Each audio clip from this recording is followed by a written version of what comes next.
Hello and welcome to Product Popcorn, the podcast that explores topics related to product management. Most of the time. We talk with product managers and also designers and engineers that work on product teams, and only sometimes discuss the possibility of artificial intelligence taking over the world. You can always read more at productpopcorn.com.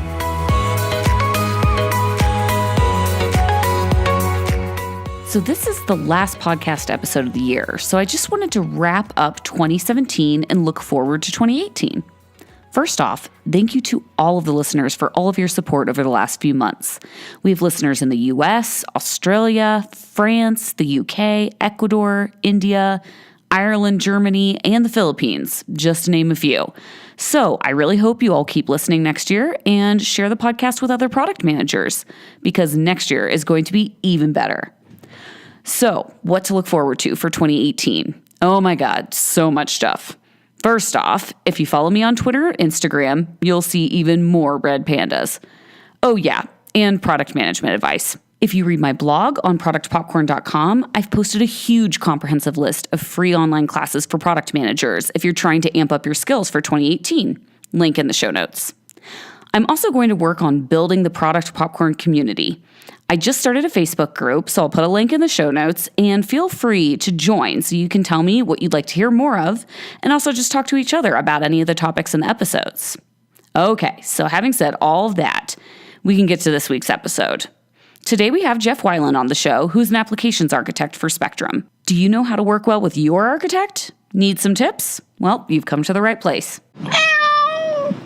Hey everybody, welcome to Product Popcorn. I'm Kimberly, and I'm a product manager. I'm Adam, and I give vaccinations through the eyeballs. That should never happen. If somebody is offering you a vaccination in your eyeball, say no. Well, unless it's me. Adam's a front-end developer. I'm a front-end developer. Most of the time. Yeah, sometimes, technically I'm a designer, but, it's really just front-end development. We don't really know what he does because his title's a designer, but really he's kind of a front-end developer. I just make a fort at my desk, and I just kind of hang out in there and, have meetings there, and people are weird about it, but I think it's great. TBD. We'll see. We have a reluctant guest today. His name is Jeff Weiland, and he is the architect at Spectrum TV app. Is that your real title? I just made it up. Probably clarify application architect. Oh. Actually, less cool. Is it less cool? I think so. I don't think so. I'm not sure. I don't know how this works. Yeah, we're going to talk to Jeff about how product people can work successfully with their architect. Which is not at all. That's not true. Oh, we're going to go into how to do it successfully. Yes. We're going to intro Jeff in just a minute. I think we should do Acronomicon first, because... Acronomicon!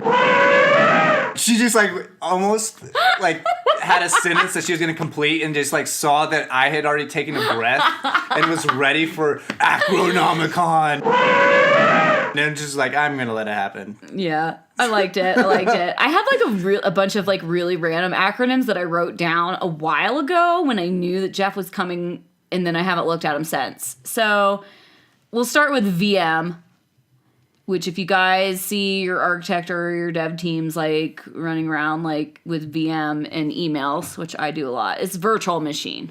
Oh, I thought it was... very mocha. That's how I always order my frappuccinos. I'll have it VM, thanks. Is there anything else VM could mean? It's always virtual machine, right? I think so. Okay. I mean, do I need to keep going? No, also very mocha. Obviously, everybody knows.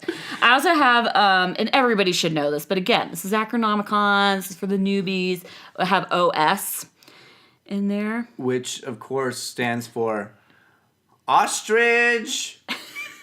Synonyms. Thanks for the assist, buddy. That was such a cute partnership, you guys. Just Acronomicon together. High five. It's, operating system, nothing to do with ostriches. Duh. Yeah. And then that was my second.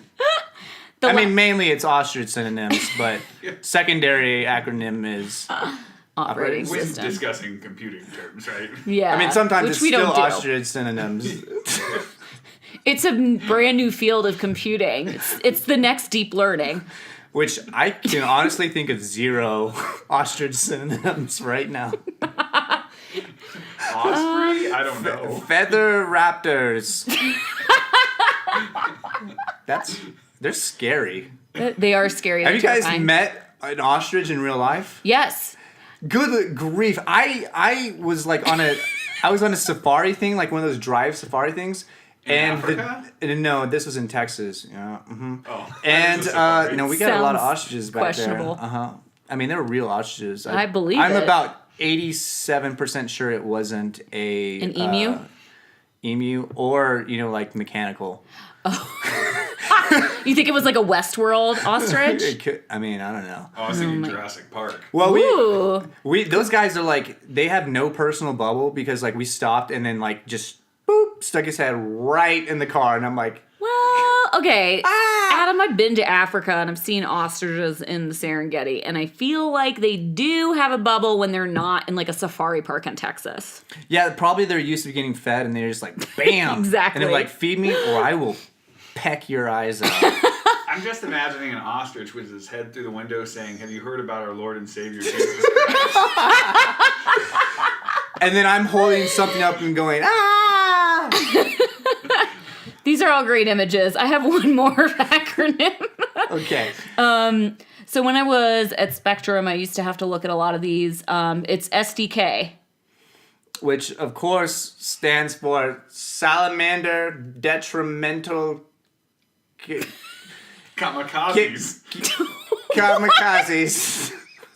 Jeff, I'm loving this whole like back and forth I thing. This do. is I great. love it. It's Salamander detrimental kamikazes, everybody. That's exact, or software development kit. So like an SDK, if you're looking to like integrate with some other app or platform, they usually have like an SDK on their website where you can get the general specs for that. Is that kind of a, Jeff, how would you define it? Yeah, I think that's good. Or they might also have an API, something so that you can integrate your product with theirs. Yeah. Mm-hmm.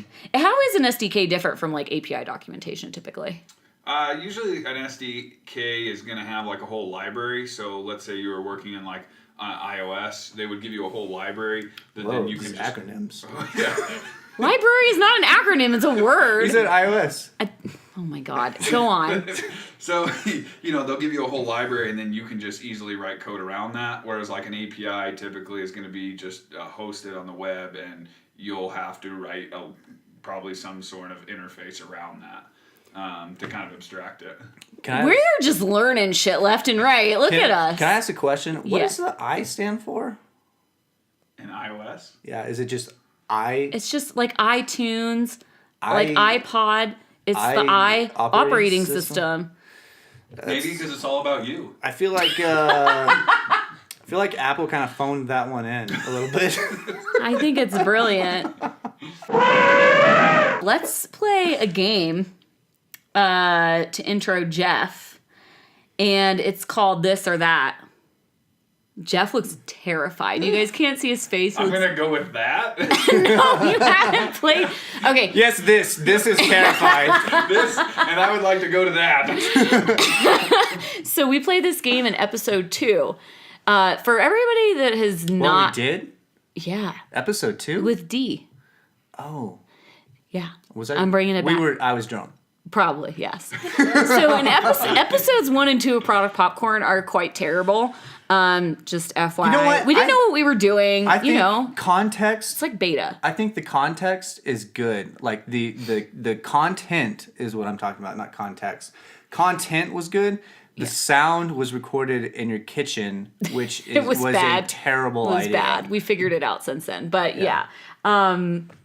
Yeah. We've really moved up in the world since Yeah, then. now we Yeah. have this like incredible professional studio, and Yep. yeah, thanks Nothing But Cakes for providing. And also Apple. Our studio was built by Apple and Nothing Bun Cakes in collaboration. An unlikely iStudio. collaboration. Yeah, it's an iStudio. It's an iStudio. Oh my God. Okay, we're gonna play this or that. So I'm just gonna say the key to this game, Jeff, is that you have to answer very quickly without thinking. That's easy. I do that every day. Yes, okay, great. Wait, we're supposed to be thinking during this? Oh, shit. Okay, so I'm going to say two things, and you have to say, like, the first thing or the second thing. So, like, example, Adam, apples or oranges? This. No. Oh. Apples? Yes, good. Okay, so you understand. Velociraptor. No, that's not one of the options. Okay, ready? Are you ready to play? Oh, let me get warmed up. Warm up the rotator. You can't really warm up that much. The studio is very He small. tried to pop his fingers, but his fingers did not pop. Like, there's zero popping going on. So it's more just a finger stretch. Okay, first one. Gizmo or Lunchbox? Gizmo. Oh, good. Okay, so Gizmo is Jeff's cat. He answered Lunchbox that, like, is my dog. He answered that before you, like, hardly even finished. Well, that's Honestly, good. That's what he's supposed to do. I didn't even need the second option. Yeah. It's Yeah, just like, exactly. Okay, Gizmo or Kaylin? Kaylin. Okay, good. oh, you know, Kaylin there is was his a pause fiance. on that. I heard that like a good half-second Is pause. this being recorded? Yes, it is. And Kaylin will be happy to know that you chose your fiance over your cat. I would love if you just like.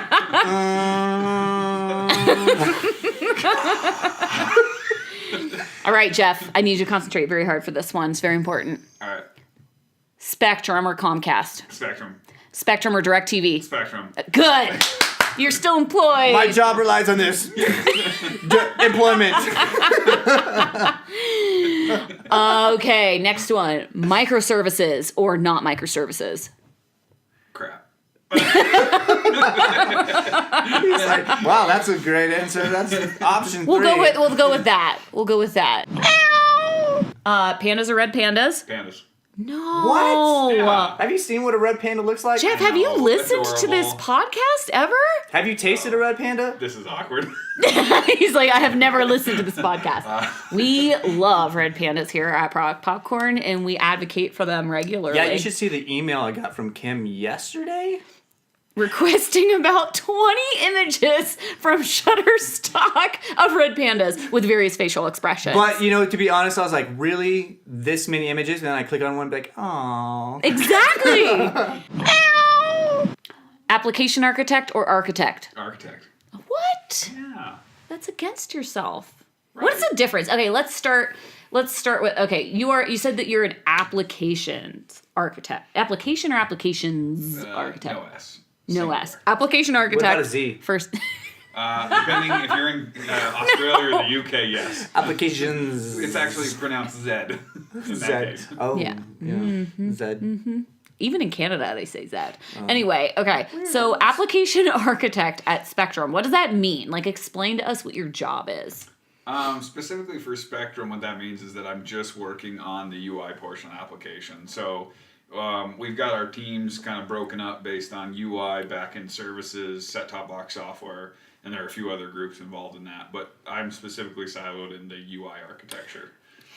Should we kind of go into what, for those who don't know, what Spectrum is? It is, I mean, I'm asking a question and then I'm going to go ahead and answer the question. Spectrum Guide is the TV interface for Charter Communications. I was like, wait, what company was this again? I like worked there for 2 years. So Spectrum TV app is like when you turn on your television, if you're a Charter customer, you turn on your television and you have the new UI. It's, every interaction that you have with your remote and your set-top box to your television is, how do you record a show? How do you interact with your DVR in general? How do you switch channels? How do you look at the guide? How do you set reminders? How do you look at on demand? How do you search? All of that is the front end application, and that's from a product perspective, like that's what Jeff is working for at the app level. So Jeff works pretty heavily with you work pretty heavily with the product team because you work on the front end app, like you say, which is like UX, UI, product, dev, and the architect are all working like really closely with each other because really the product people don't care as much about microservices in the back end. Perhaps they should, but they don't. Yeah, I think part of the problem is just the way we're siloed. So when you have the UI being part of the product organization, all of a sudden it's easier to work with that group than to go across to another org, which would be like software engineering, and work directly with them. Yeah. So yes, we do interact a lot with product, and it actually kind of, we bear the brunt of sort of pushing through new features and stuff like that, because generally it starts with us, and then we start to push for all the changes that we need on the back end to actually make it happen. Do you think that's the best way to do something? So like for product people who are, like I have a front end and a back end to my product that I work with now as well. But what do you think, like in an ideal world, like you have a new feature, do you start with the back end and making the back end changes and then push that up to the front? Or like, do you start with the front end requirements and then do it kind of the way that Spectrum works now? Yeah, that's a good question. Yeah, that is a good question. And this is totally your opinion. Yeah, I feel like you kind of need to start both ways, actually, because the more I look at the UI, we have our opinions on how best we can consume the data. Mm-hmm. So we might say that we need to display it in this way, and then it'd be best if we get a payload that looks like this, a response from an API that looks like this. And so kind of we would drive a little bit of the requirements from that direction, but we also need the backend's input to say, well, here's where I can get the data, here's how we can put it together. Yep. And they also need to understand our requirements, because they're like, if we tie these two fields together, this response from the API is going to take 10 seconds. Whereas if we break these things apart, all of a sudden it might take sub-milliseconds. So there's a lot of back and forth. So I almost feel like you kind of have to do both. Yeah, both. And I feel like probably would be helpful if we had all of us on one team, like one Scrum team, basically, so that we'd have front end representation, back end, and all of that, and we could put everybody kind of in the same room, and then work through like, all right, well, this is what I'm going to need, this is what I'm going to need, these are going to be our blockers, stuff like that. Because product is going to need input from feasibility of both sides, right? Yep. Yeah, and I can tell you, there's challenges doing it both ways, but I could tell, obviously I worked with you, Jeff, as product manager on Spectrum Guide for a long time. Not a long time. Yeah, I guess a long time as far as tech goes. 12 years, something? 12 years. Jeff and I worked together for 12 years on Spectrum Guide. Wow. That's fake news. I don't remember being there that long. But now, which I feel like all the requirements were absolutely driven from the front end and then kind of flowing through to the back end then. But now where I am, it's actually kind of the opposite, where everything starts. I work with the back end team, kind of the platform team, data collections and data cleansing and data enrichment. And all of the product requirements are mostly driven from back end and then flowing through to what they can display on the front end now. And do you think that's because of the back end is less flexible than the front end? Like why would it start from the back end and then move to front end? Yeah, I think in a way, but yeah, I'm not really sure. I think it's just because in general, the org that I work for is more engineering driven than product driven. What the engineering teams, what engineering feels comfortable providing and how they feel comfortable providing it. And then we kind of work more around that. I don't think that's better than the way that Jeff's team works, but I think that they both have positives and negatives. I do. Yeah. I'm just kidding. Of course, because you guys are engineers. I'm just going to eat this cookie while I ask you the next question. How...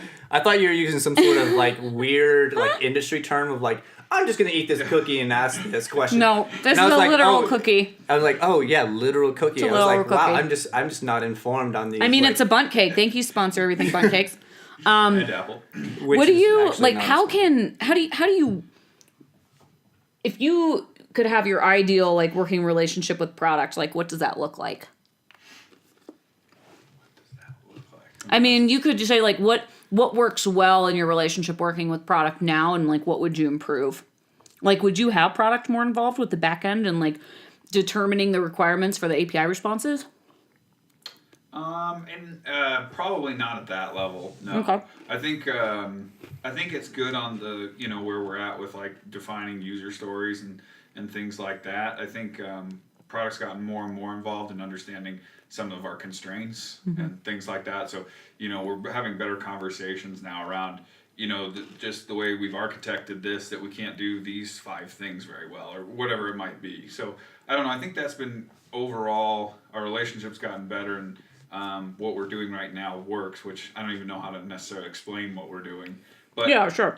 Pseudo-agile, right? We've got a backlog. We've got user stories. We go through all of our sprint ceremonies, stuff like that. I've found from personal experience that... I'm so suspicious of what you're about to say.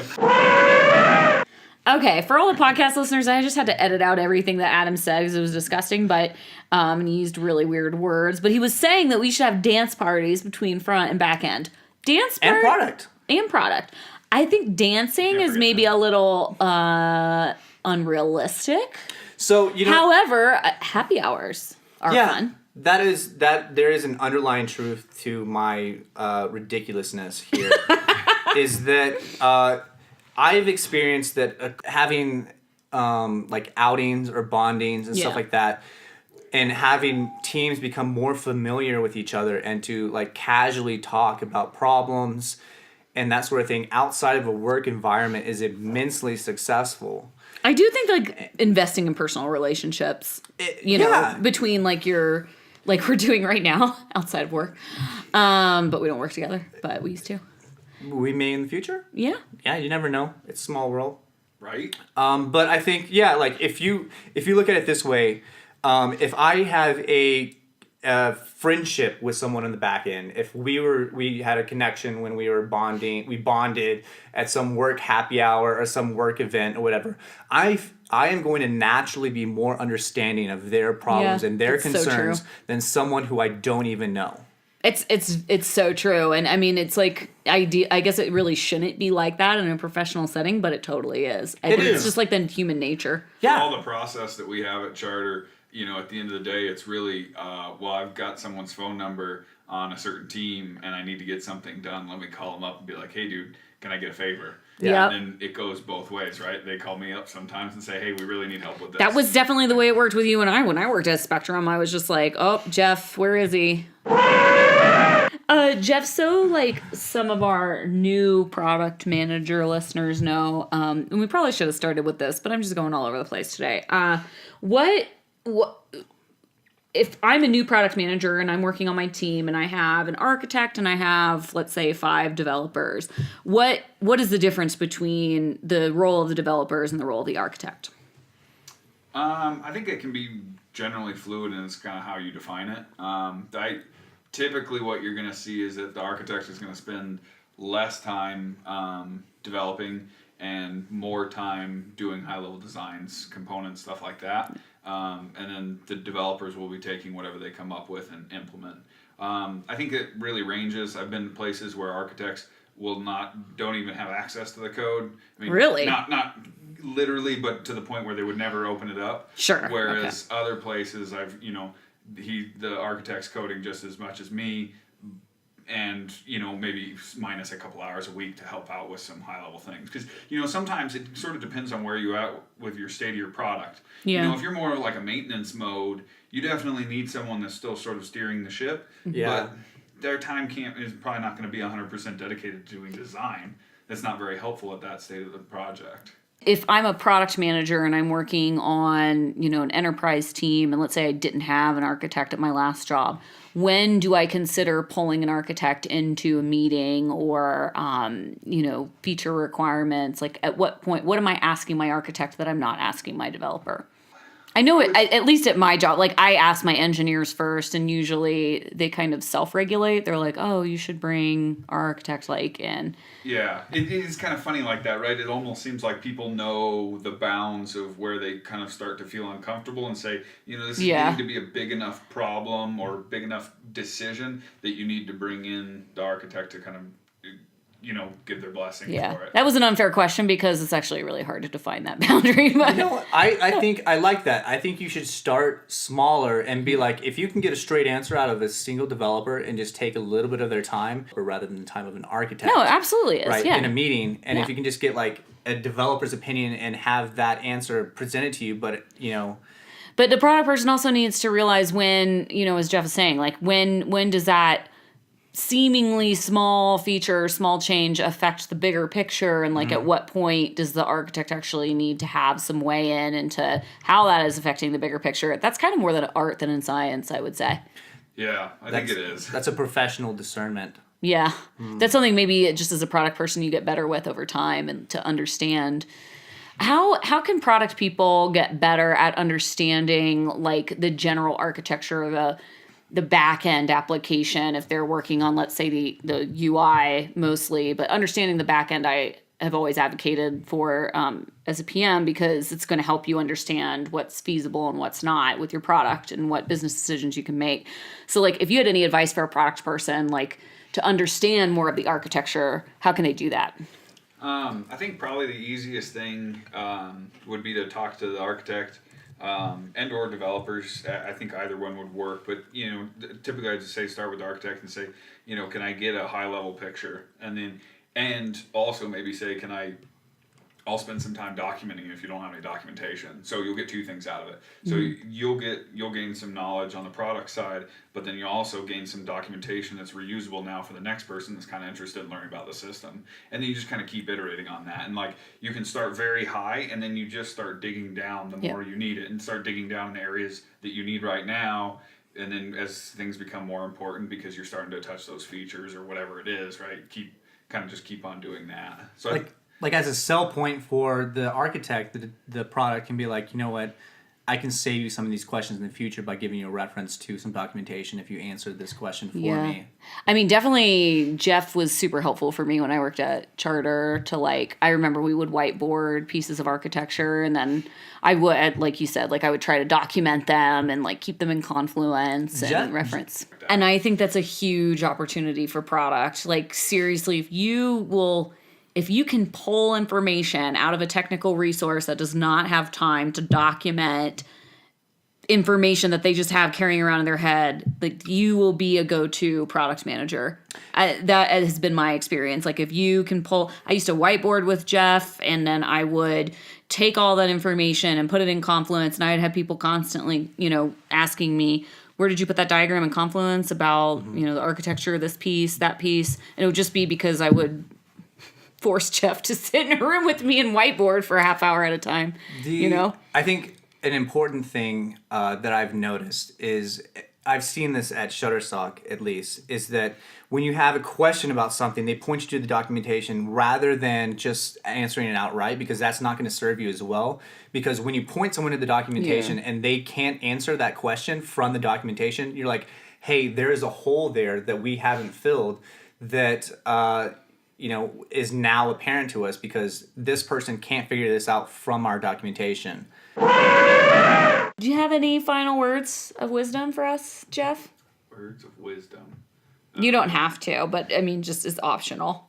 No, I think for product management folks, I think the best thing you can do is be knowledgeable about the product, understand the things that are easy to tweak. At least you don't necessarily need to know what data is sent from the UI to the API to get something to happen. You don't need that, and you shouldn't have to have that level of expertise.